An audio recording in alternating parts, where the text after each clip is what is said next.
Buenos días, jóvenes. Hoy iniciamos con la unidad número 1 del curso de termodinámica, que corresponde al estudio de los gases, iniciando de esta manera con la ley de Boyle-Marriott. Para esto, entonces, el objetivo de la clase del día de hoy va a ser identificar la relación que existe entre la presión y la temperatura, conocida entonces como la ley de Boyle-Marriott. Les presento entonces en sociedad al señor Boyle, ¿ya? Ahora, antes de iniciar el estudio de la ley propiamente tal, tenemos que entender qué es el modelo corpuscular de la materia. Primera característica esencial de este modelo es que está formada por pequeñas partículas que se representan mediante esferas, como se logra apreciar acá en la imagen, tanto en el estado sólido, líquido como gaseoso, simplemente esferas. Por otro lado, estas partículas que conforman dicho cuerpo están en constante movimiento, que puede ser tanto de vibración, rotación y desplazamiento. En el caso del estado sólido, solamente nosotros podemos apreciar un estado de vibración, que es imperceptible en este caso para el tacto humano. En el caso del estado líquido, junto con el estado gaseoso, presentan movimientos rotacionales y traslacionales de manera continua. Por otro lado, también nos señala el modelo corpuscular de la materia que entre las partículas nosotros podemos encontrar simplemente vacío. Ahora, podemos hacer la siguiente analogía. Si se dan cuenta, acá está el sistema solar y es la Tierra rotando y trasladándose en torno al Sol. Podemos decir que la Tierra en este caso podríamos visualizarla en el fondo como si fuera una partícula, la cual se rota y se traslada como se muestra en la figura. Ese sería el movimiento que nosotros podríamos apreciar en un estado líquido y en un estado también gaseoso. Ahora, los estados de la materia. Esto solamente para recordar, muchachos, puesto que esto también nosotros lo visualizamos en tercero medio en química. Para recordar, podemos definir que existen cuatro estados de la materia, incluso más, pero simplemente vamos a revisar los tres más importantes. Vamos a hablar del estado sólido, líquido y gaseoso. El estado sólido nosotros podemos caracterizarlo puesto que posee una baja energía cinética entre sus partículas. ¿Qué quiere decir esto? Que en el fondo su energía cinética va a ser muy baja puesto que su movimiento es prácticamente nulo. Recordamos que el estado sólido solamente genera un movimiento de vibración. Por otro lado, sus fuerzas de interacción entre las partículas son muy altas. Esto se define puesto que se encuentran muy cercanas entre sí. Y obviamente posee también una forma totalmente definida. En el caso del estado líquido, podemos decir que es un estado en el fondo como intermedio entre el sólido y el gaseoso. ¿Posee energía cinética? Sí, pero no tan alta como en el estado gaseoso y no tan baja tampoco como el estado sólido. Por lo tanto, efectivamente posee un movimiento. Por otro lado, sus fuerzas de interacción son medianamente fuertes o medianamente débiles. ¿Qué significa esto? Que efectivamente entre sí va a haber fuerzas de interacción, pero esta fuerza se puede quebrantar a medida de cómo el líquido vaya fluyendo. Entre sí también podemos definir que el estado líquido, sus moléculas entre sí se pueden deslizar. ¿Ya? Para finalizar entonces el último estado de la materia y el que nos importa en este momento, que sería el estado gaseoso. El estado gaseoso nosotros podemos definir que posee una alta energía cinética. Esto se debe puesto que sus moléculas se encuentran en constante movimiento. Sus fuerzas de atracción entre las moléculas es débil, puesto que se encuentran, al encontrarse en movimiento, perdón, también podemos definir en este caso que se encuentran muy separadas entre sí. También poseen una forma desordenada, puesto que se adaptan al recipiente de que las contiene, y la mayoría de ellos, de los gases, son incolores. ¿Ya? Eso serían los estados de la materia. Nosotros de ahora en adelante nos vamos a enfocar solamente en el estado gaseoso, puesto que la unidad número 1, como bien ya les señalé, se denomina gas. ¿Ya?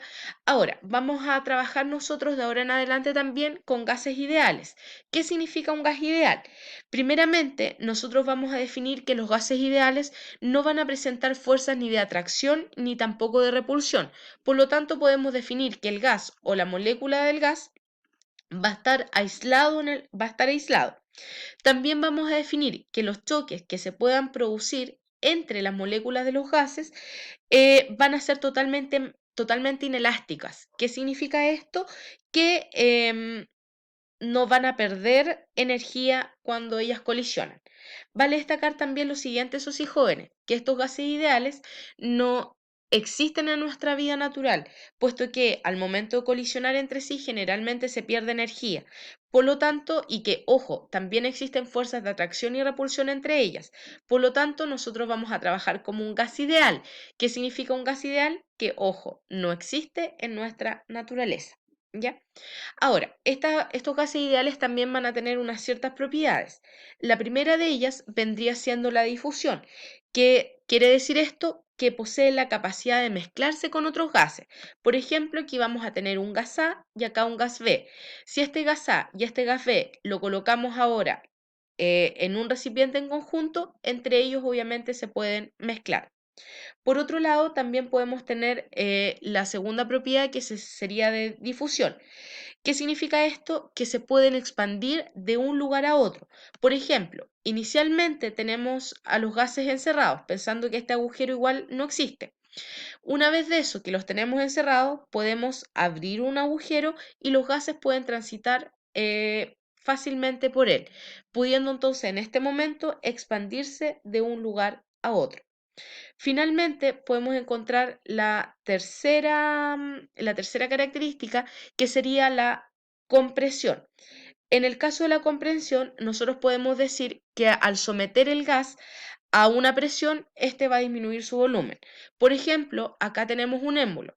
Este émbolo nosotros está a un volumen inicial y se encuentra a una presión también inicial. Si nosotros a partir del émbolo aumentamos su presión, como es en el caso de la segunda imagen, podemos definir que obviamente el volumen de él va a disminuir. A partir de esto, nosotros podemos encontrar tres variables de los gases, que sería presión, temperatura y volumen, las cuales nosotros podemos ir relacionando entre sí y formar obviamente las tres leyes. Para esto entonces, las leyes de los gases vendrían siendo las siguientes. La ley de Boyle-Marriott, que mantiene constante su temperatura, por lo tanto se hace un ejercicio entre presión y volumen, con eso es lo que se juega.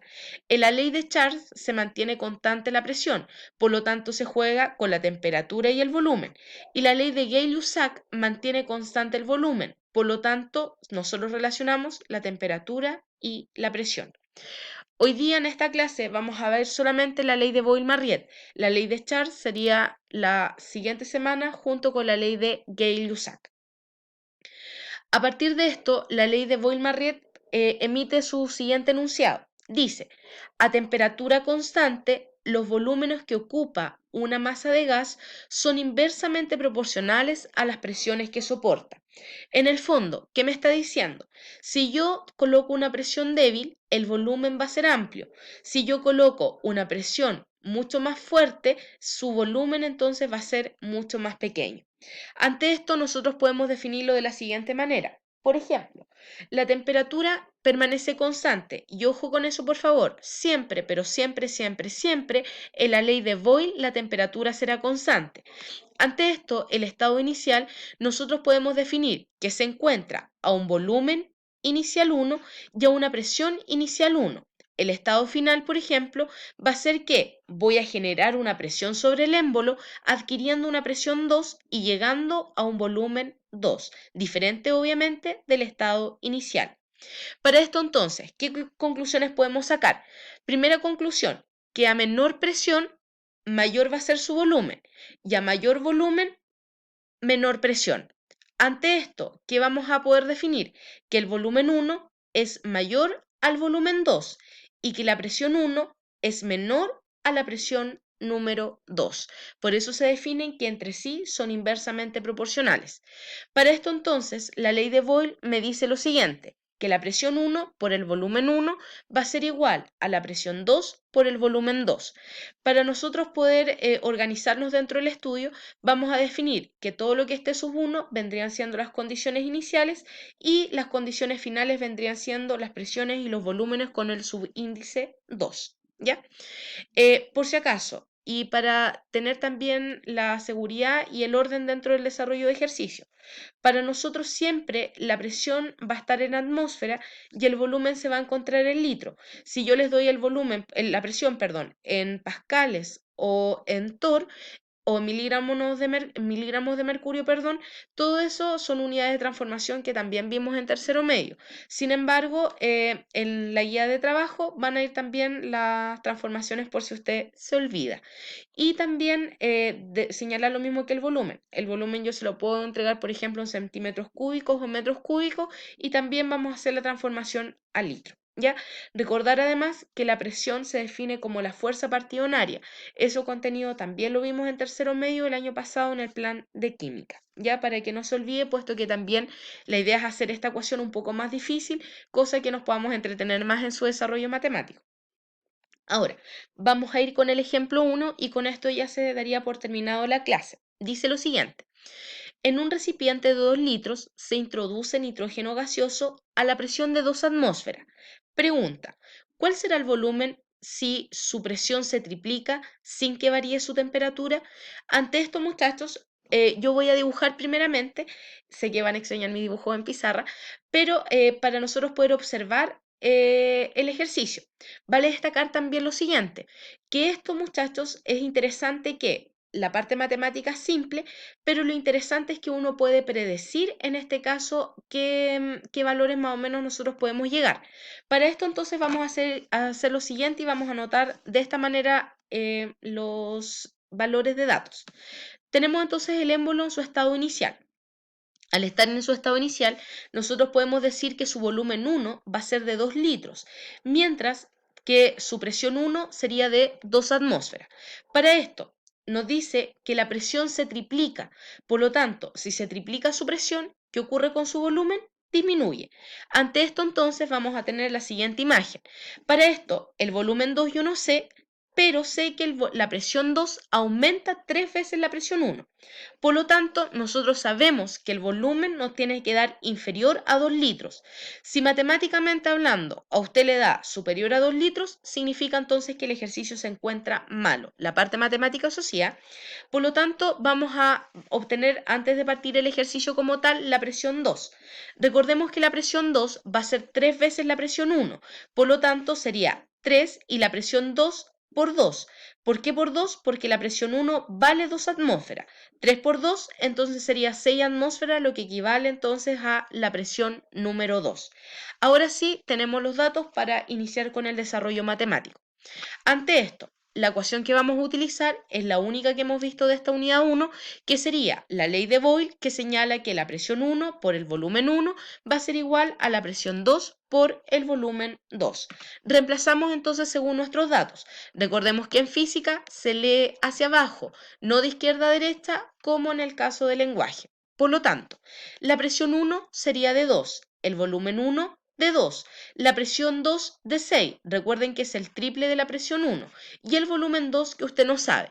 Seguimos entonces trabajando hacia abajo, 2 por 2, 4, y 6 por el volumen 2 se mantiene igual. Ahora, ¿qué vamos a hacer? El 6, como está multiplicando, pasa al otro lado de la igualdad dividiendo. Por lo tanto, nos queda 4 dividido en 6 es igual al volumen 2.